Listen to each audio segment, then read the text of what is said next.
Episode opening സീനില് ആ വവ്വാല് അതാണെങ്കില് നമ്മുടെ ആൾക്കാരെ എല്ലാവരെയും കൂട്ടി കുതിരവണ്ടിയില് അങ്ങനെ മുൻപോട്ട് പോവാണ്. നമ്മുടെ ആൾക്കാരുടെ ഉള്ളില് നല്ല പേടിയുണ്ട്. പക്ഷേ എങ്ങനെയെങ്കിലും രക്ഷപ്പെട്ടേ പറ്റൂന്ന് പറഞ്ഞ് അവരാ കുതിരവണ്ടിയില് പേടിച്ചിരിക്കും. അപ്പൊ അവിടുന്ന് അങ്ങനെ സൂം ഔട്ട് ചെയ്ത ആ കാട് കാണിക്കുകയാണ്. മൊത്തത്തില് ഫോഗൊക്കെ കവർ ചെയ്ത് ഒരു ഹോണ്ടഡ് ഫോറസ്റ്റ്. ഷോപ്പിനാണെങ്കില് ആ കുതിരവണ്ടിയുടെ കുതിരകളെ അവറ്റകളെ കാണുമ്പോ തന്നെ ഒരുപാട് പേടിയാവും. പക്ഷെ ആ കുതിരകളെ നിയന്ത്രിക്കുന്ന ആൾക്കാരെ നമ്മുടെ ആൾക്കാർ കാണില്ല. അവരെ കണ്ട ഒരുപക്ഷെ നമ്മുടെ ആൾക്കാരുടെ ബോധം പോയേനെ. ഒസോപ്പോ വവ്വാലിനോട് പറയും, താങ്ക് യു സോ മച്ച്. നിങ്ങൾ വന്നില്ലായിരുന്നെങ്കിൽ ശരിക്കും നമ്മൾ ആ കാട്ടിൽ പെട്ടുപോയി മരിച്ചു പോയേനെ.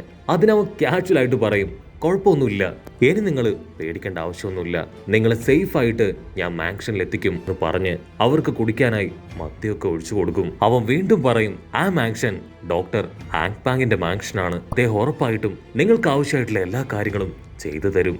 അത് കേട്ട് ചോപ്പർ അവൻ ഷോക്കാവും. നിങ്ങൾ എന്താ പറയണേ? അദ്ദേഹം ഒരു ലെജൻഡറി ഡോക്ടർ അല്ലേ? ഡോക്ടേഴ്സിന്റെ ചരിത്രത്തിൽ തന്നെ ഇത്രയും നല്ലൊരു ഡോക്ടറിനെ ആരും കണ്ടിട്ടില്ല. അദ്ദേഹം ഒരുപാട് കേസുകൾ വളരെ സിമ്പിളായി സോൾവ് ചെയ്തിട്ടുണ്ട്. അതുകൊണ്ട് തന്നെ എല്ലാവർക്കും അദ്ദേഹത്തിനോട് ഒരുപാട് സ്നേഹവും വിശ്വാസമാണ്. പക്ഷെ എന്താ, വർഷങ്ങൾക്ക് മുൻപ് അദ്ദേഹത്തെ കാണാതെ പോയി. അദ്ദേഹം എവിടെയാ, എന്തു ചെയ്യുന്നു എന്നൊന്നും ഇപ്പൊ ആർക്കും അറിയില്ല. അദ്ദേഹത്തിന്റെ മാൻഷനിലേക്ക് നമുക്കിപ്പോ പോകാനും അദ്ദേഹത്തിനെ കാണാനും സാധിക്കുന്നത് അതൊരു വലിയ കാര്യമാണെന്ന് ചോപ്പർ പറയും. ചോപ്പർ ഇങ്ങനെ തള്ളി മറിക്കുമ്പോ ഇവിടെ നാമി അവളാണെങ്കിൽ ആ വണ്ടിയുടെ കർട്ടൻ നീക്കി പുറത്തേക്ക് നോക്കും. അപ്പൊ ദൂരത്തായിട്ട് ഒരു സിംഹം അവരെ തന്നെ നോക്കി അങ്ങനെ മുരച്ചു നിൽക്കുന്നതായിട്ട് അവൾ കാണും. കണ്ണൊക്കെ കൂർപ്പിച്ച് സൂക്ഷ്മമായിട്ട് അതിനെ ഒന്ന് നോക്കും. അപ്പോഴായിരിക്കും അതിന്റെ തല മനുഷ്യന്റെ തലയാണെന്ന് അവൾക്ക് മനസ്സിലാവുക. ഒരു സെക്കൻഡ് നാമിയുടെ ജീവൻ പോവും. അവള് നോ എന്ന് പറഞ്ഞ് അലറി കരയാൻ തുടങ്ങും. അവൾ കരയുന്നത് കേട്ട് നമ്മുടെ ആൾക്കാർ നിലവിളിക്കും. അവർ ചോദിക്കും, നാമി എന്തു പറ്റി, എന്താ ഉണ്ടായേ? നാമി ഉടനെ ഒരു പേപ്പറിൽ ആ സിംഹത്തിന്റെ തല കാണിച്ചു കൊടുക്കും. ഇതുപോലൊരു സിംഹത്തെ ഞാൻ പുറത്ത് കണ്ടു, അതെന്നെ നോക്കി കണ്ണുരുട്ടി കാണിച്ചു. അത് കേട്ട് ഉസോപ്പും ചോപ്പറും, നിനക്കെന്താ വട്ടായോ, ഇതുപോലുള്ള സിംഹമൊന്നും ഇവിടെ ഉണ്ടാവില്ല എന്ന് പറഞ്ഞ് അവര് 3 പേരും പുറത്തേക്ക് നോക്കും. അപ്പോഴായിരിക്കും അവര് കാണുക അവിടെ പുറത്തുള്ള ചെടിയും മരങ്ങളും എല്ലാം തന്നെ വായും പല്ലും കണ്ണൊക്കെ വെച്ച് അങ്ങനെ വിയേർഡായിട്ട് നിൽക്കുകയാണ്. അവറ്റകളെ കണ്ട് നമ്മുടെ ആൾക്കാര് ഒരു സെക്കൻഡ് അങ്ങനെ ഫ്രീസ് ആയിട്ട് നിൽക്കും. എന്നിട്ട് കണ്ണൊക്കെ തിരുമ്മി കൂടുതൽ സൂക്ഷ്മമായി അങ്ങോട്ടേക്ക് നോക്കും. വീണ്ടും നോർമലായ കാടായിരിക്കും അവർ കാണുക. ഓ, നമുക്ക് 3 പേർക്കും തോന്നിയതായിരിക്കും, കുഴപ്പമൊന്നും ഇല്ലാന്ന് പറഞ്ഞ് അവരിപ്പോ വണ്ടിക്കകത്തേക്ക് കയറിയിരിക്കും. അതിനുശേഷം അടുത്ത സെക്കൻഡ് അലറി നിലവിളിക്കാൻ തുടങ്ങും, ഞങ്ങളെ രക്ഷിക്കേ, ഇവിടെ എന്തൊക്കെയോ വിയേർഡായിട്ട് നടക്കുകയാണ്, ഉറപ്പായിട്ടും ഞങ്ങൾ കൊല്ലപ്പെടും. നാമി അടിച്ചു പറയും, ദയവ് ചെയ്ത് ഇനി മുൻപോട്ട് പോണ്ട, ഞങ്ങൾ ഇവിടെ ഇറക്കിയേക്ക്, അല്ലെങ്കിൽ നിങ്ങൾ എവിടുന്ന് പിക്കപ്പ് ചെയ്തോ അവിടെ തന്നെ തിരികെ കൊണ്ടുപോയി വിട്. ഉസോപ്പും ചോപ്പറും നാമിയെ സപ്പോർട്ട് ചെയ്യും. പക്ഷെ ആ വവ്വാലാണെങ്കിൽ അവൻ വിടാൻ ഉദ്ദേശമില്ല. അവൻ വീണ്ടും കാഷ്വലായിട്ട് പറയും, നിങ്ങളിങ്ങനെ വെറുതെ പേടിക്കേണ്ട ആവശ്യമൊന്നുമില്ല, ഇത് ആക്ച്വലി കുറച്ച് മിസ്റ്റീരിയസ് ആയിട്ടുള്ള കാടാണ്, ഒക്കെ വെറും നിങ്ങളുടെ ഹാലൂസിനേഷൻ ആണെന്ന് പറഞ്ഞ് അവൻ വീണ്ടും അവരുടെ മനസ്സ് മാറ്റാൻ ശ്രമിച്ചു കൊണ്ടേയിരിക്കും. ചോപ്പർ ആണെങ്കിൽ അവന്റെ വലയിൽ വീഴും. ഓ, ഇത് വെറും ഹാലൂസിനേഷൻ ആണോ? എന്നാ കുഴപ്പമില്ല, ഞങ്ങൾ വെറുതെ പേടിച്ചു എന്ന് പറയും. പക്ഷെ നാമി അവൾ ഉറപ്പിച്ചു പറയും, സാർ, എന്തൊക്കെ സംഭവിച്ചാലും ഞങ്ങൾക്കിപ്പോ ആ മാൻഷനിലേക്ക് പോവാൻ ഒരു താല്പര്യമില്ല. പക്ഷെ ചോപ്പറിനാണെങ്കിൽ മാൻഷനിലേക്ക് പോകണമെന്ന് ഭയങ്കര ആഗ്രഹം. കാരണം അവന്റെ ഏറ്റവും വലിയ ആഗ്രഹമാണ് ആ ഡോക്ടറിനെ ഒന്ന് കാണുക എന്ന് പറഞ്ഞ് അവൻ പൊട്ടിക്കരയും. അതിന് ഉസോപ്പ് പറയും, ദയവ് ചെയ്ത് നീ ഇങ്ങനെ മണ്ടത്തരം കാണിക്കരുത്, നമ്മൾ അവിടേക്ക് പോയാ നമുക്ക് എന്താ സംഭവിക്കാന്ന് പറയാൻ കഴിയില്ല. ഉസോപ്പാണെങ്കിൽ അവന് കാര്യങ്ങൾ പറഞ്ഞ് മനസ്സിലാക്കാൻ ശ്രമിക്കും. ഉടനെ ആ വവ്വാല് തലേനാണെങ്കിൽ വണ്ടി സ്റ്റോപ്പ് ചെയ്യിപ്പിക്കും. അതിനുശേഷം അവൻ പുറത്തേക്ക് ഇറങ്ങും. നമ്മുടെ ആൾക്കാരാണെങ്കിൽ സമാധാനിച്ച് ഇപ്പൊ തിരികെ പോകാൻ കഴിയുന്നു കരുതി അങ്ങനെ കാത്തിരിക്കും. ചോപ്പറിനാണെങ്കിൽ ഇപ്പോഴും അവന്റെ വിഷമം അത് വിട്ടുമാറിയിട്ടില്ല. അങ്ങനെ ഒരുപാട് നേരം കഴിഞ്ഞിട്ടും വണ്ടിക്ക് യാതൊരു അനക്കവും ഉണ്ടാവില്ല. എന്താ സംഭവിക്കണേന്ന് പറഞ്ഞ് നമ്മുടെ ആൾക്കാർ പതിയെ പുറത്തേക്ക് നോക്കും. അവിടെയാണെങ്കിൽ ആരും കാണാനും ഉണ്ടാവില്ല. അപ്പൊ അതേസമയം ലോങ് ഷോട്ടില് അവരുടെ വണ്ടിയുടെ മുൻപിലുണ്ടായിരുന്ന ആ കുതിരകള് അവറ്റകളെയും കൊണ്ട് അവര് പോയിട്ടുണ്ടാവും. ആ വവ്വാല് ഹിൽഡൻ ആണെങ്കിൽ പറന്ന് ദൂരേക്ക് പോവും. ഇവിടെ നമ്മുടെ ആൾക്കാര് അവര് വണ്ടിയിൽ നിന്ന് ഇറങ്ങി ചുറ്റും നോക്കും.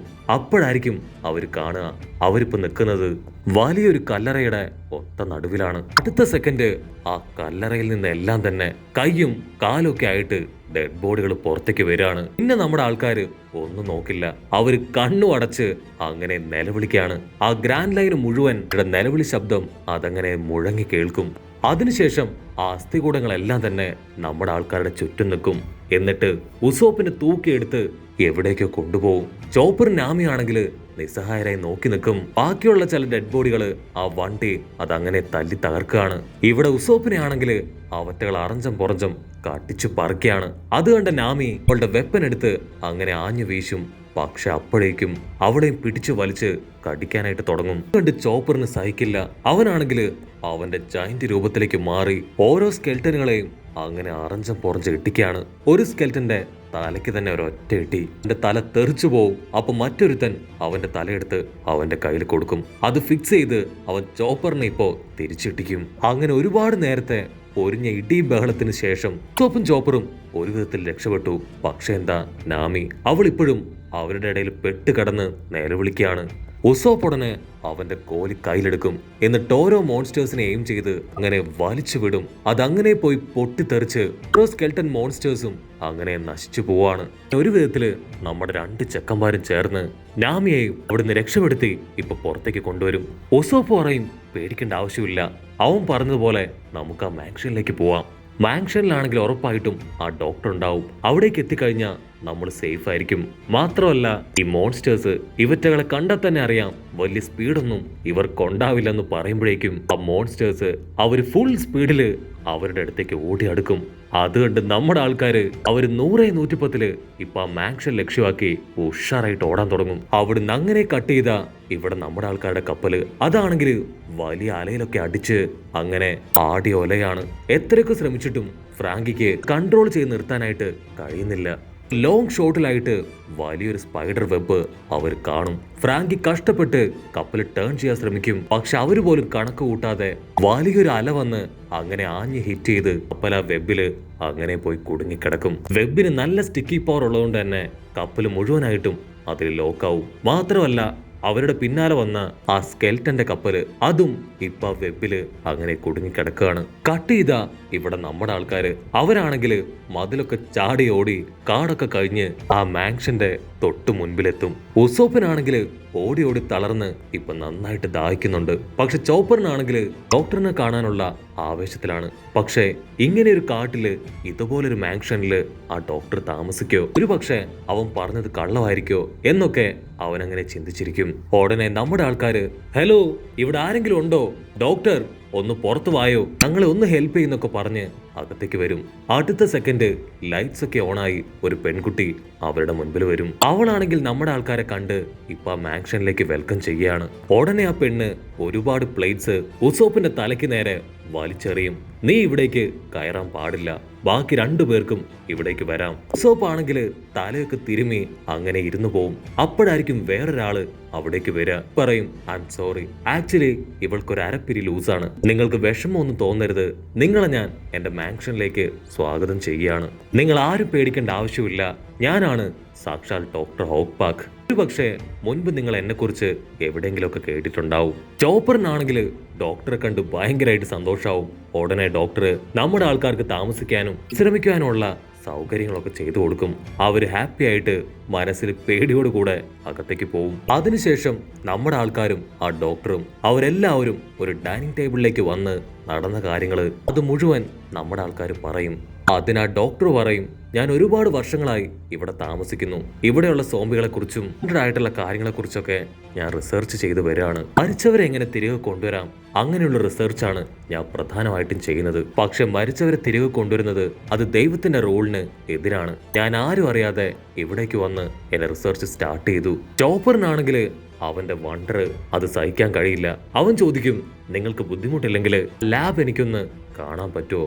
അതിനാൾ ഫുൾ കലിപ്പിൽ പറയും, ഒരു കാരണവശാലും എന്റെ ലാബിലേക്ക് ഞാൻ ആരെയും കടത്തിവിടില്ല, അതെന്റെ മാത്രം ലോകമാണ്. ഉടനെ ഉസോപ്പ് ചോദിക്കും, ബ്രൂക്ക് എന്ന് പറയുന്ന ഒരു സ്കെൽറ്റനെ നിങ്ങൾക്കറിയോ? ആക്ച്വലി അവനിലൂടെയാണ് ഞങ്ങൾ ഇവിടേക്ക് എത്തിയത്. അത് കേട്ട ഡോക്ടർ ആള് ഷോക്കാവും. എന്തോ ഒരു വമ്പ ഫ്ലാഷ് ബാക്ക് സ്റ്റോറി ആലോചിച്ച് അങ്ങനെ ഷോക്കായി നമ്മുടെ ആൾക്കാരെ നോക്കി നിൽക്കുന്നതോട് കൂടെ ഈ ഒരു എപ്പിസോഡും അവസാനിക്കുന്നു. എപ്പിസോഡ് ഇഷ്ടപ്പെടുകയാണെങ്കിൽ തീർച്ചയായിട്ടും ലൈക്ക് ചെയ്യാനും കമന്റ് ചെയ്യാനും ഷെയർ ചെയ്യാനും മറക്കല്ലേ. അടുത്തൊരു അടിപൊളി എപ്പിസോഡുമായിട്ട് കാണുന്നവരെ it's me with Mallu episode.